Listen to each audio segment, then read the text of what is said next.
In December of 1945, in Upper Egypt, an Arab peasant was digging in the desert. He had made an astonishing discovery.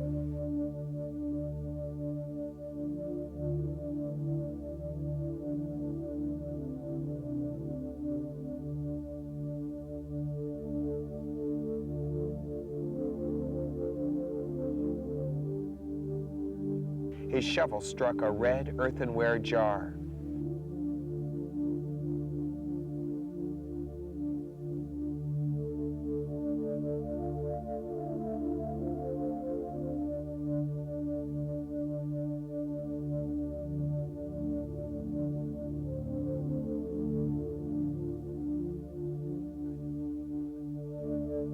Excitedly, he brought up the jar.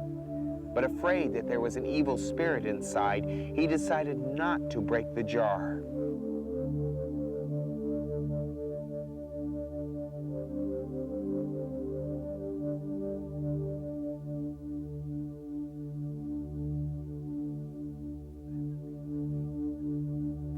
But after realizing, after a while, that gold might be inside, he smashed the earthen jar and found instead of gold something far more precious and valuable. 13 papyrus scrolls. These scrolls were the secret writings of Jesus the Christ, the secret gospel according to Thomas. These gospels can open up a whole new world of insight into not only the teachings of Jesus, but into the secret teachings of the way of the Christ in all of us. On this special series of Aspires, we're going to look at these Gnostic Gospels, for they are profound in all areas. They offer to us an insight and a clarity into the Christ consciousness that has never been known before. Ever since the dawn of humankind, we've sought the origins of our life and its purpose. Some have chosen to look to science, religion, or philosophy for answers. Many have turned to the great masters such as Lao-tzu, the Buddha, and Jesus Christ for spiritual illumination. Still others have sought truth through their own direct experience. All of us are searching, knowingly or unknowingly, for enlightenment, truth, and harmony in our lives. This program, hosted by Dr. Gregory Penn, will help you aspire to a more fulfilling and rewarding life. Every day we take a step, we understand, the closer that we get.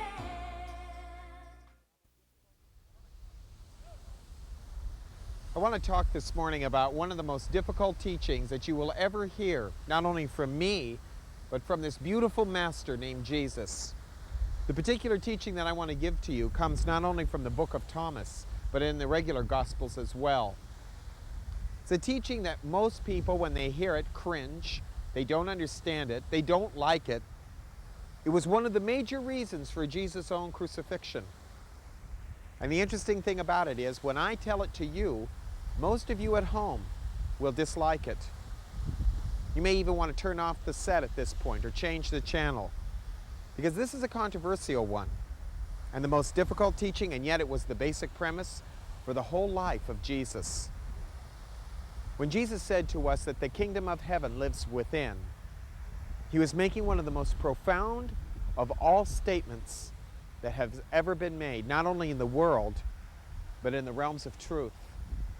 Yes, the kingdom of heaven does live within you. And yet you never hear ministers talk about it or religions deal with it in the West. We are so bent on our sinfulness in the West. We feel that there's so much wrong with us, that the whole concept that the kingdom of heaven lives within us bothers us, because it makes us understand that God lives within. Jesus in the Gnostic Gospel says, if you think that the birds in the air have God in them, and your leaders say to you, God is in the birds, and the birds are closer. If you think it's in the water, then the fish are closer. The kingdom of heaven lives within you, and it lives within me. It lives in all attributes. This is a difficult thing for us to truly understand.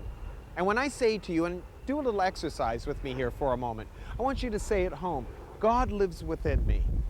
And see, when you say that, if down here there's a no, a resistance that says no, There's something wrong in saying that. There's something blasphemous about saying something like that. If that's the way you feel, you will never be able to understand the methods and the teachings of Jesus, because every single concept that he offered to us, every single one, was to teach us one basic ideal, one basic truth, and that is God lives within us and life originates from within us. If we are thinking that God lives outside of us, we haven't got any kind of inner insight. We have no responsibility. We have no sense of identity. Then we can run around and make excuses for all of the pain and the suffering that we've been through, never really seeing that the pain and the suffering that we have been through is because we have allowed ourselves not to really accept the idea that we too are the only begotten Son of God. God lives within you. However difficult that may be for you at this moment, it is the ultimate truth of your being, and we're going to explore that even further. I take exception to the way most people look at their life and themselves, and especially their religious training. I don't think our training in this country has been very good when you hear people thinking about the idea that there's something bad with them. If you begin to think about it in your own life, from the moment you are born, think about this, from the very moment you are born, you are told in some way or another that there's something basically wrong with you. As though there is something so wrong with you that you are a sinner by your nature and that bad things are going to happen to you because you are. I don't believe that's true. I don't believe we're perfect either, but I think we have to begin to look at our life from a different point of view. You are the only begotten Son of God. God lives within you. Major message of Jesus. And to deny that is to deny the very creation and the purpose of our own life. The greatest loss that you and I will ever have is the loss of ourselves. And not beginning to realize deep within ourselves that there is something very unique and very blessed about us. I think there's something very sick about the idea of being told and accepting the idea that we are sinners, especially with the idea when we are small children. We haven't had a chance to mess things up yet, much less be a sinner. Jesus' statement about the kingdom of heaven living within you, if that rings a bell of great feelings of maybe being uncomfortable or anger or fear, then it must mean that we're getting close to something that is very important.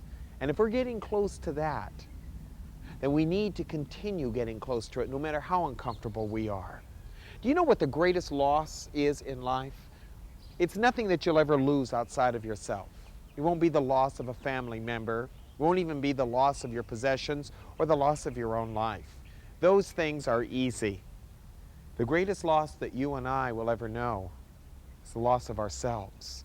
And whenever you and I accept the concept that we are anything less than the only begotten Son of God, that God lives within us, we have lost who and what we really are. Jesus calls this in the book of Thomas the greatest poverty that one can ever know. And it is the greatest poverty. What greater poverty could there be in health and happiness and circumstances than that of not seeing who and what we really are? I think a lot of us in this country have had enough. We've had enough of the idea that we are sinners and there's something very wrong with us. It's easy to accept that part of us. It's much more challenging and takes much more heart to accept us as we are, the totality of us as the expression of God. The kingdom of heaven doesn't live just outside of you, my dear friend. The kingdom of heaven lives within you.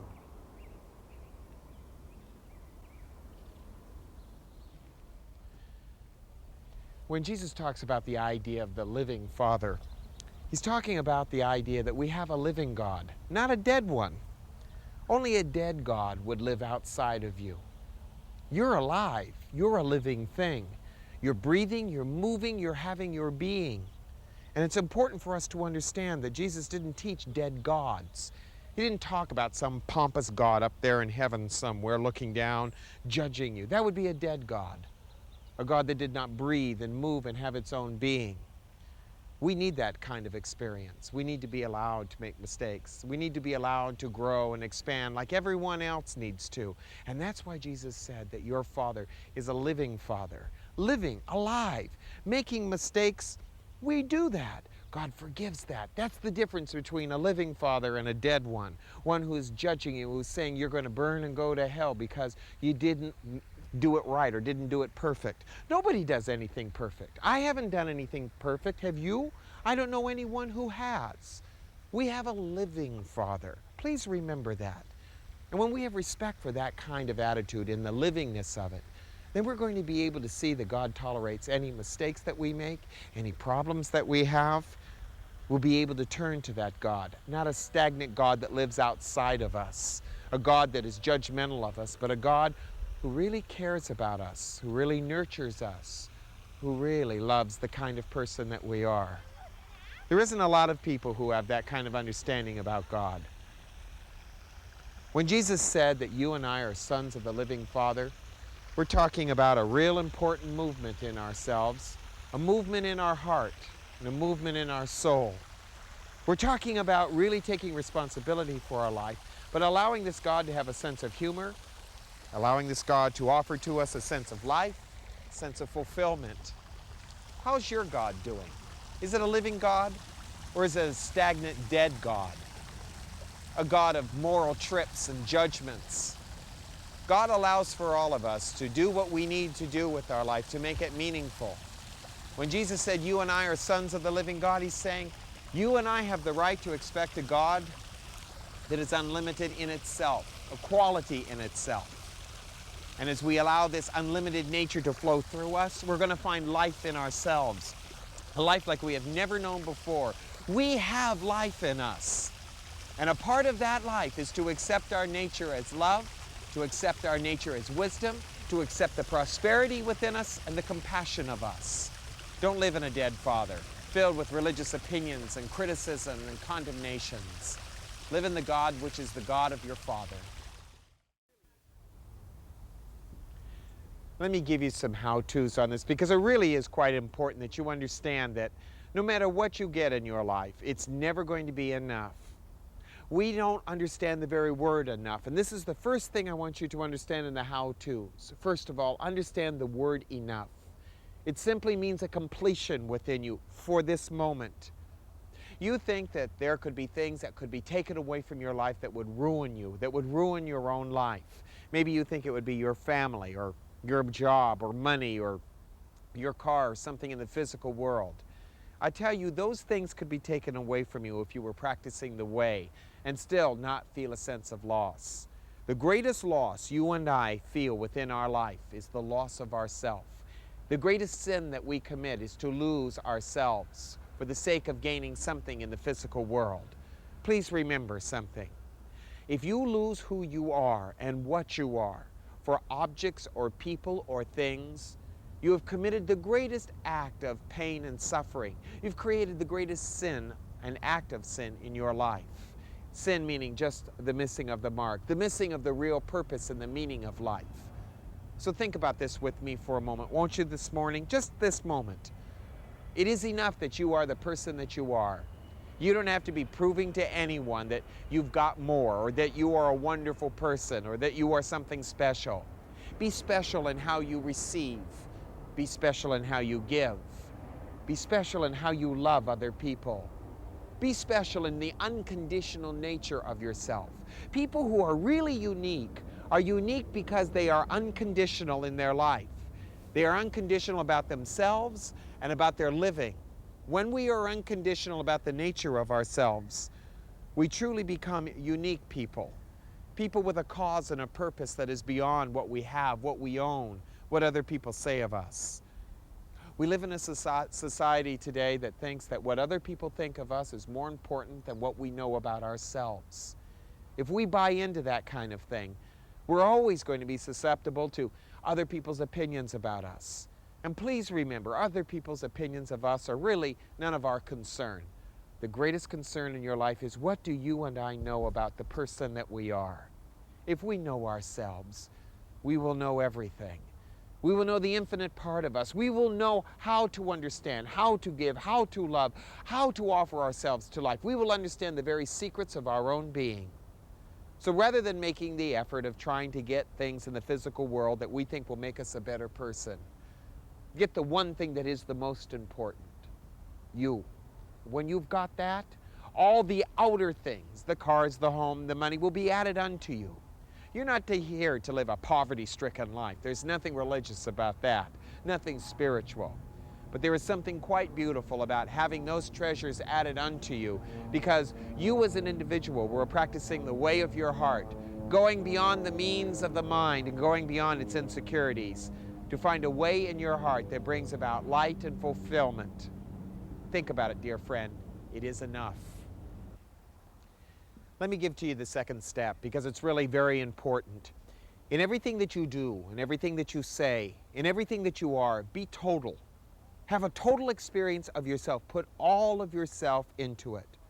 One of the reasons that we have a lot of self-hatred and we don't really love ourselves too much is because we put a very small part of us in everything that we do. And when we put a small part of us in everything that we do, we're not always very successful. The object of everything is to be total, to put our total self into it. In the Gospels, Jesus said, to love God with all of our mind, with all of our heart, with all of our soul, and with all of our strength. He was saying, be total. Put all of yourself into that. Not a portion of you, but all of you. Let me ask you something. When's the last time you put your total self into anything? Most of us in life can say we haven't put our total self into anything. Everything that we do, we're putting a little bit of ourselves here, and then we're putting a little bit of ourselves here. We're watching. There's a lot of skepticism. There's a lot of doubt, a lack of confidence, a lack of self-esteem. Put yourself totally into the things that you do. Absolutely, 100%. You'd be surprised. A big change can occur when you and I do that. And the change occurs because for one moment in time, we are truly loving ourselves beyond the capacity of our mind. We are really risking. We're allowing ourselves to understand the nature of who we are. We're beginning to see some of our talents. We're not so concerned about what other people think. We're doing something very beautiful. We're losing a part of ourselves that we might find the totality of us. You know what I found out in my life? The whole process of living is not what I can get and not what I can gain. The whole process of living is one thing. How much can I lose? Can I lose my anger? Can I lose my fear? Can I lose my regrets? So much so that I can be a total person for one moment. I can give myself totally to one single thing at a time. You'd be surprised what a dramatic change occurs within our life when we are a total person. Totally loving, totally compassionate, totally putting ourselves into it. That is truly one of the most unique patterns of life. Here we begin to see the living Father within us. We begin to see God within us, because God is totality. God is not partial. God is total fulfillment, total commitment. Think about it. God lives within you. But how are you going to know that God lives within you unless you play with the totality of your being? Don't let anybody tell you that God doesn't live totally within you and that you are not God. As Jesus said, if we think that God lives in the heavens, the birds will precede us. If we think God lives in the water, the fish will precede us. God is a total experience. God is not happening around you. God is happening totally within you. So drop everything. One very daring step you must take, and that is to lose all of that religious dogma and creed and ceremony, the whole bit. You have to be willing to lose everything for God. Are you? It's the difference between being religious and being spiritual. We all have the God that lives within us. The real question is, are we willing to allow that God to have its will and its way within our own life? Well, the greatest loss then is only in ourselves. Please remember this pearl of wisdom. You can lose a lot of things in life and not lose anything at all. But lose yourself, you've lost the greatest treasure of your life. You are the pearl of great price. There's a price to pay for the kind of person that you and I are. We're spiritual beings, unlimited by our nature. And to really have that pearl, that awareness of ourselves as an unlimited expression of God, some things are going to have to be lost. But you have to decide whether or not you're willing to pay that price. The price is really very interesting. The price is our anger, the loss of it, letting it go. The loss of our love, which is so conditional. As I said to you earlier, most of the time we only love people to get a response out of them, not for really who and what we really are. Those kind of losses are vital to us. Our whole loss about what the value of life is. What is the value of your life? I mean, the real value of it beyond the things that you own and the people that you have in your life. Most people would say the only value I have to my life is in the people that are around me, or my family, and my possessions. If that's the truth about you, you've lost yourself already. And it's a pathetic loss. It doesn't need to happen. Please remember, please, somewhere within your mind and within your being, that you came here with nothing in the physical, and you were just as important then as you are now.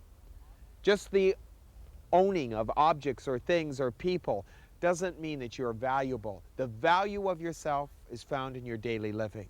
Find some way to put some extra value in your life in your daily living. Learn to let go of some things as you go through your life. Let go of the idea that there's something unique about you for what you do and what you say and what other people think of you. Begin to see that the value of yourself is being who you are, the perfect person that you are right now. Oh yes, I know there's some imperfections in you, as there are imperfections within me and within all of us. Even in Jesus there were some imperfections. Allow those things to be. The kingdom of heaven lives within you. Learning to understand the nature of what that really means, going beyond the concept of it as a theology, as a religion, brings us back to the real meaning and the significance of our life. I'd like to close with a little idea here. It is something that Jesus said to a man who said, I wanted to follow him. Jesus said, you want to follow me? You want to follow the way of the Christ? The man said, yes, I do. And he said, then come follow me right now, this very moment. Drop everything that you have and follow me. The man said, let me bury my father. He said, Jesus that is, the master said, let the dead bury their dead, but you come and follow me. Would you be willing to do that? Would you be willing to drop everything, no matter how urgent it may seem to be? That's the key to our life, and that's the key to living. Are we willing to drop everything that we have been told is so important, so ritualistic, so religious, so practical? Lose yourself, you've lost everything. Find yourself, you have found everything. The way to the heart is the way to the kingdom of heaven. It doesn't live around you, my dear friend. It lives within us all. I want you to remember a couple of things about this particular discourse because it's important.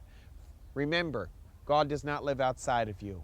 One of the basic premises that the Master was trying to teach us is don't put God outside of you. God is a living Father within you. Remember that. That means that you are God.